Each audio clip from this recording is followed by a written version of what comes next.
Welcome to the debate. So imagine standing in a soundproof room, screaming your darkest secrets, and just hoping someone somewhere is listening. That sounds like a nightmare. Right? But I mean, that is the reality for 99% of emerging independent artists today. You pour your absolute soul into a microphone, you release it out into the digital ether, and 9 times out of 10, you are met with absolute deafening silence. Yeah, it is an incredibly saturated, unforgiving landscape. If you don't have a massive marketing machine behind you, the sheer statistical probability of breaking through is, well, it's basically zero. Exactly. We live in an era where virality often matters way more than artistry. The algorithm is the ultimate gatekeeper. Mm, Which is exactly why the artist we are examining today is so fascinating. We are looking at a rising independent voice named Abooze. right, and specifically, we are diving into the core philosophy behind his emergence. That's mapped out in a text called The Abooze Odyssey, From Pain to Purpose. Yes, and this material frames his career not just as a standard biography, but as a deeply cinematic, emotional narrative. It really does. It is a journey that moves from unspoken struggle to relentless hustle to forging an identity and finally to creating music with profound purpose. So, the central question we have to grapple with today is this: what actually makes a listener stop scrolling and care? Right. Does an artist like Abooze connect because of the raw emotional reality of his pain or because of the sheer undeniable force of his hustle? Exactly. And look, I look at the foundation of this artist and I argue that his undeniable power, the reason he is starting to resonate as a hidden gem in an oversaturated industry, is fundamentally rooted in emotional transparency. Okay, but transparency alone doesn't build a career. Well, the text explicitly frames his music as therapy. It acts as a mirror. People don't just hear a beat, they hear a therapeutic language for their own unspoken struggles. That raw vulnerability is the engine of his artistry. I hear that, but I have to push back on this idea that vulnerability is the primary driver here. Why? It's right there in the text. While pain is a universal starting point, his true artistic differentiator isn't just that he hurts. I mean, everybody hurts. It is his relentless persistence. It is the active, deliberate transformation of that pain through what the text calls his underdog spirit. Sure, the underdog spirit is there, but You don't break through the noise just by bleeding onto a page. You do it through action, sacrifice, and an absolute refusal to quit. okay. Let's break down how that vulnerability actually functions, though, because we aren't just talking about someone complaining over a track. Right. When I analyze the Abooze Odyssey, the element that elevates him from a generic aspiring musician to a genuine artist is the intent behind the creation. The material makes a crucial distinction here. True artists don't simply perform, they reveal. They reveal, yes, but And that revelation shifts the entire dynamic. When you operate from a place of therapy rather than commerce, you strip away the manufactured polish that listeners are so tired of. You aren't chasing a demographic blueprint. You are providing a voice for those carrying heavy, invisible burdens. I mean, I see the romantic appeal of that. The tortured artist finding salvation. It's not just romantic, it's the magnetic force of his work. The emotional truth, the willingness to take real lived pain and translate it into a sonic landscape. If you strip away that specific, deeply human pain, you are just left with another guy working hard in a studio. But wait, isn't that putting the cart before the horse? How so? If you are listening to this and thinking, well, every artist works hard and has feelings, you have to realize the scale of invisibility we are talking about here. The narrative of pain is incredibly common. Thousands of independent artists have unspoken struggles. Fair point. What the text highlights as Abooze's defining characteristic is his relentless desire. The foundation isn't built just on the existence of his emotion. It is built on sacrifice and sleepless nights. The true artistry lies in the deliberate act of what the text calls carving identity. Carving identity, yes. Could have easily remained a victim of his circumstances. I see why you emphasize the active carving part, but let me give you a different perspective. You cannot carve without raw material. Okay. Think about it. The sculptor's power comes entirely from the density and the grain of the stone. If Abooze possessed this incredible work ethic, if he had the sleepless nights and the self-belief, but applied it to carving soap, to making shallow trend-chasing pop music, Well, it would just wash away. He wouldn't be the artist the Odyssey describes. The hustle is merely the mechanism of delivery. The actual gravity of the art is the vulnerability. Without that foundational pain, the hustle is just empty ambition. It is a beautifully swung hammer hitting nothing but air. that's a great analogy, but I come at it from a different way. I love the sculptor analogy, but let's actually play that out. Go ahead. Sure, a stone sitting in a quarry has density and grain, but it doesn't carve itself. Without the active, violent strikes of the chisel, it is just a rock sitting in the dirt. I mean, it's still a rock with potential. But potential isn't art. You say the hustle is merely the mechanism, but I would argue the hustle is the medium through which the art is realized. The text tells us his rise is a reminder that greatness rarely comes from comfort. It comes from persistence. I don't disagree that persistence is needed. Right, because if the raw material of pain were enough on its own, the world would be full of masterpieces. Because God knows the world is full of suffering. That is a fair distinction, yes. But the chisel alone doesn't give the sculpture its meaning. No, but the chisel is what initiates the existence of the art. Look at the fact that Abooze is building a catalog right now. He has 4 independent releases. Which is impressive. Exactly. Putting out 4 distinct songs without a massive industry machine backing you requires immense logistical, mental, and physical effort. What initiates this entire odyssey is the refusal to be silenced. That is an act of sheer willpower. Yeah. When the text talks about a young dreamer carrying pain, it immediately pairs it with ambition. Ambition is the defining trait. The vulnerability exists, yes, but it is entirely dormant until the work ethic ignites it. But let's look at what happens when that work ethic finally produces the art and puts it out into the world. Constructing that identity in a vacuum is meaningless. Meaningless? Yes, because if he is carving this out, we have to look at who is actually catching the shavings. The listeners.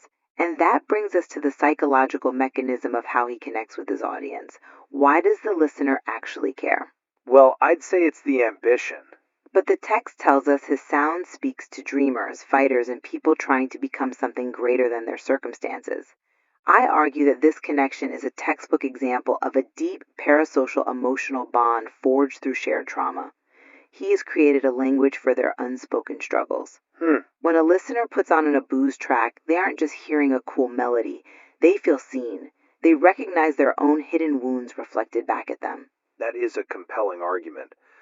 But have you considered what the listeners are actually responding to in that specific moment of connection? I'm saying they're responding to the shared trauma. Right, you are suggesting they are connecting primarily with the pain itself, seeking comfort in a shared misery.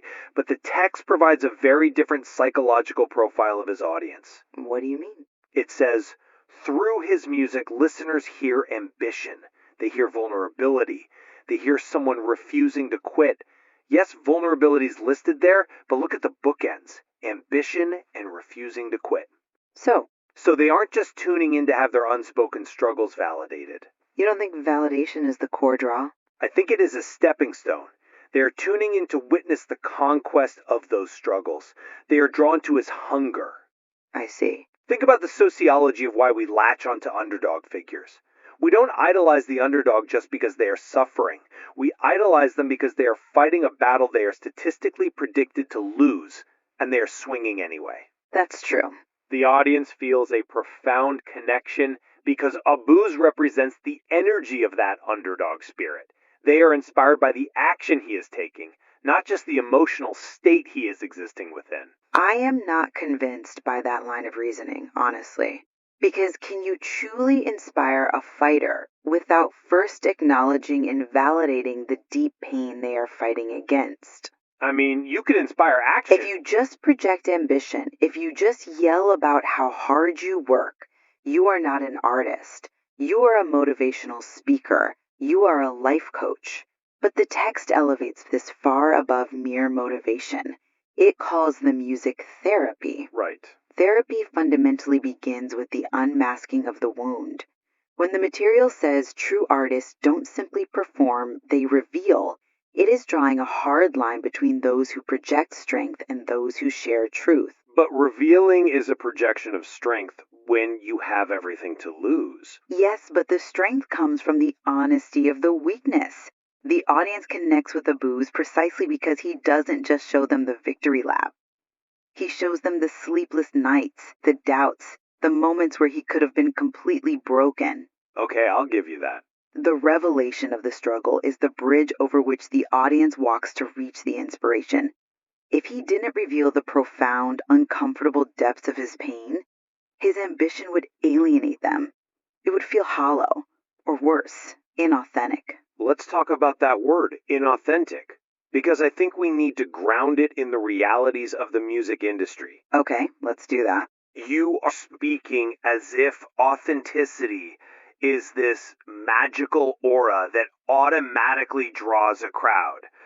But revealing yourself when the world does not yet know your name is fundamentally an act of defiance. It is a facet of the hustle. It's both. Which leads us to arguably the most critical part of this framework.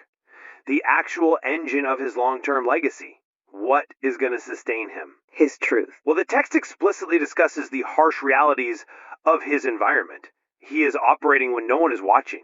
He is creating even when the world has yet to understand your vision. And that is exactly where the source material validates the long-term power of his emotional truth.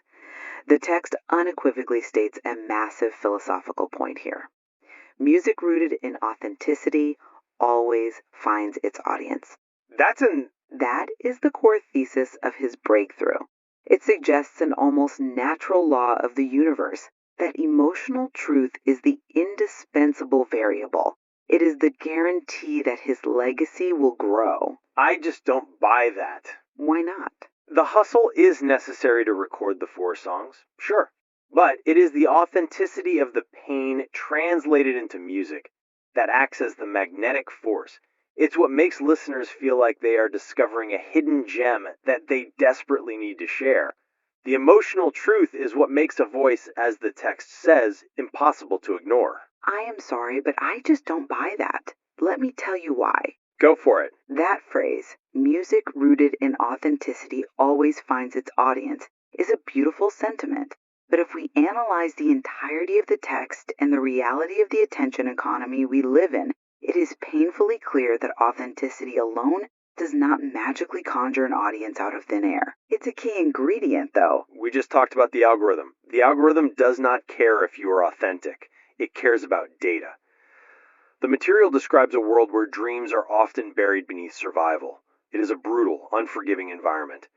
In that environment, waiting for authenticity just to naturally find an audience is a recipe for absolute obscurity. So you think the authenticity is totally irrelevant to his growth? Not irrelevant, not at all, but it is completely dependent on his relentless force. The true engine of his legacy is what happens in the void. It is the act of pushing forward when no one is watching. It is believing when results are invisible. Right. Do you know the psychological toll it takes to maintain authenticity when the results are invisible? When you put out song after song and the metrics don't move. The authenticity survives because of the hustle, not the other way around. But I would argue that enduring that psychological toll is precisely what proves his artistic purity. The fact that he keeps creating when the results are invisible is evidence that the music is therapy first and a career second. No, it is proof of his relentless resilience. He is building a legacy through passion, yes, but the text defines that passion specifically as the underdog spirit. If his legacy grows, if he breaks out and becomes the star this narrative suggests he can be, it will not be because authenticity operates like a homing beacon. Then what will it be? It will be because he ground his way through the invisibility. releasing chapter after chapter of his evolution, analyzing his own catalog, and refining his sound until the world had literally no choice but to pay attention. The hustle forces the world to confront the art. That is an interesting point, though. I would frame it a bit differently. I don't disagree that the underdog spirit forces the initial confrontation. In an attention economy, you have to bang on the door until your knuckles bleed. Exactly. But when the door finally opens, when the algorithm finally serves your song to 1,000 new people, what do they find inside? They find the pain. They find the therapy. Sure, but If the hustle forces the door open, the emotional revelation is what invites the listener to stay, to sit down, and to listen to the rest of the catalog. The text describes his entire trajectory as a movement from pain to purpose. right. The purpose is the ultimate destination. And purpose, in the context of this material, is deeply intertwined with healing. The reason his journey matters just as much as his songs is because the journey proves the validity of the emotion. He isn't just selling a well-produced track. He's proving in real time that pain can be transformed. I agree that the transformation is the key to the whole narrative, but I maintain that the active choice to engage in that transformation is where the true artistic genius lies. Okay. Let's look closely at that phrase, a voice becoming impossible to ignore. A voice becomes impossible to ignore not just because of the unique timbre of it, or the sadness in it, but because of the volume, the frequency, and the sheer determination behind it. The frequency of releases, you mean? Exactly. Abooze isn't just speaking his truth once and hoping it echoes into eternity. He's methodically building a catalog.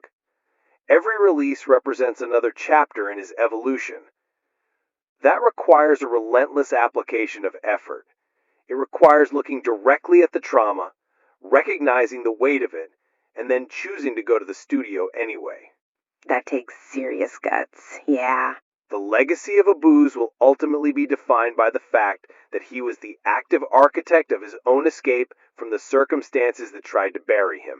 And that active escape is what makes his story so incredibly vital right now. So, as we pull these threads together and reflect on the Abooze Odyssey, my position remains anchored in the emotional core. Naturally. I believe that the transformation of raw, lived pain into a transparent artistic language is the absolute beating heart of Abooze's work. His ability to act as a mirror for his audience, to eschew mere performance in favor of deep, uncomfortable emotional revelation, is what elevates his music to the level of therapy. It's definitely a powerful mirror. Right. It is the authenticity of his vulnerability, the raw material of his stone that guarantees his profound, lasting connection with those navigating their own unspoken struggles. And my stance remains that while the vulnerability provides the texture and the raw material, it is the relentless hustle that brings it into the light. The refusal to quit in the face of algorithmic invisibility, the sheer force of his underdog spirit, that is what actually forges his undeniable identity. I hear you. Emotional resonance is passive until it is weaponized by ambition. His legacy is being built not just by what he feels deeply, but by his active, defiant persistence to swing the chisel and carve his place in the world when no one is watching. What we certainly converge on, though, is that Abooze represents a highly potent synthesis of both these elements.